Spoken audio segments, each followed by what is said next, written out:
Roylance. Dale, you weren't much help to punters yesterday, one at 16s and one at 33s. No, I don't think I would have been very favourable with the punters yesterday. Did you give them any chance, the two horses, although they were both long shots? Oh, I'd give Lassie some sort of chance. She'd been racing pretty ordinary on the wet tracks, but with the track being so good, I thought she'd come into the race all right. The track conditions yesterday, did it make a tremendous difference to horses generally? Yeah, I think it would have. A lot of horses would have improved a lot on the dry surface. Did you find they were striding out better?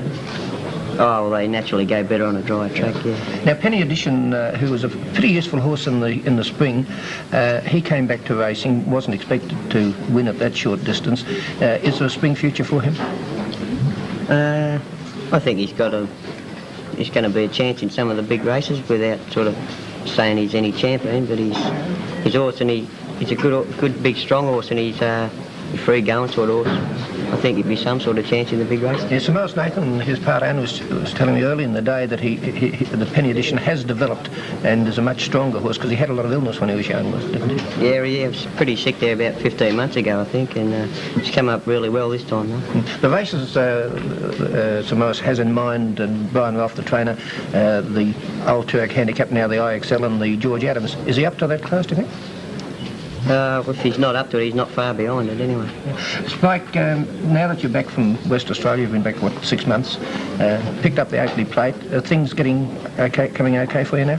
Yeah, things are going really well at the moment. It takes a while to get going again, and I'm sort of happy with the way I'm going at the moment. Are you convinced that Melbourne is the place for you, Melbourne racing? Melbourne's the best racing in Australia, I think, and I've sort of lived here for the last 7 years, and I'd like to stay here. Spike, you also had, besides your two winners, you took part in that memorable no race. What happened to you? I was all right. I got through all right. I was up running fourth. You rode Planetoid? Yeah, that's right, yeah. Were you a fourth coming into the gap?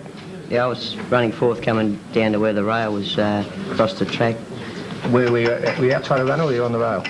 I was outside one runner at that stage, but the horses on my outside forced me across onto the fence, trying to make room for themselves to get through. And how did your horse react? Did it answer? Oh, well, he was all right. He never really knew the rail was there. He didn't talk to you. Matter of fact, I thought Spike was Collingwood new centre half back. Oh, went over your head, Rolo, didn't it? Well, like a lead balloon. And there's a Thomas Hardy Grand Reserve I'm not sure how big the Collingwoods are. They used to talk about. Well, we've got pretty short I can't say, I'm not going to say it. The Valentine's Tasty Cheese. You've also got the Europe Food Bars. And we'd like you to take back this magnificent Sydney Cook bag of harpoon bolts and all the fasts. They're really great. And also this suit carrier from Toss.